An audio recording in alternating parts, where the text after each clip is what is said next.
To take control of the babysitter's body, the boy played a horror movie to set the mood, hoping to make a more intimate move, but was immediately rejected by Mary. She believed it was just the alcohol talking and urged Jack to calm down. Right as she said that, the house phone rang. The caller claimed to be standing right outside the door. Mary assumed it was her boyfriend playing a prank, so she walked to the door and made a rude international hand gesture, signaling for him to stop interfering with her job. When she saw there was no response outside, she snatched the liquor bottle from Jack's hand to keep him from doing anything reckless. But in the brief moment she turned away, a man dressed as Santa Claus appeared outside the door. Mary, irritated, went to the kitchen looking for a hose to teach this creep a lesson. That's when she noticed the back door had somehow been opened. Alarmed, she quickly locked it and asked Jack to hand her his phone to call the police. Jack, panicked, fumbled and dropped the phone into the fish tank. Just as the two stood there, helpless, the door knocked again. Jack boldly opened it, claiming he knew Taekwondo and challenging the intruder to come out one-on-one. But before he could finish his sentence, a dark figure suddenly burst inside. To his shock, it was his friend Curly.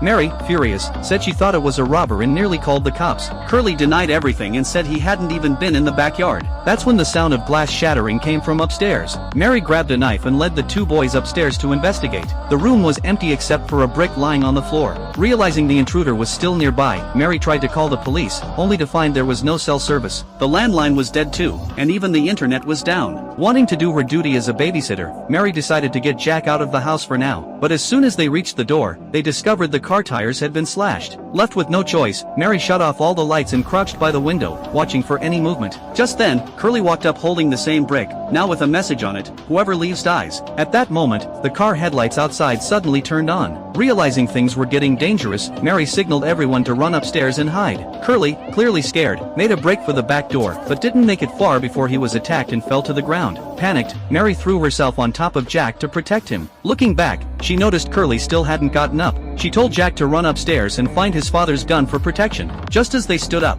a man in black appeared at the door. The two sprinted upstairs, grabbing the gun just as the masked intruder followed them in. Jack prepared to fight but was stopped by Mary, who yanked him into the closet to hide. While hiding, they accidentally knocked over a toy that made noise. The intruder immediately turned toward the sound and began searching. As he got closer, Mary noticed something familiar about his mask and saw an injury on his shoulder. A sudden realization struck her. She burst out of the closet, yelling Curly's name. And she was right. Underneath the mask, it was Curly. Mary was stunned. Jack had actually roped his friend into faking a home invasion, all to play the hero and save her. Enraged, Mary scolded Jack, calling him a delusional little brat, and stormed out of the room, vowing to tell his parents everything. That pushed Jack over the edge. He snapped and attacked Mary.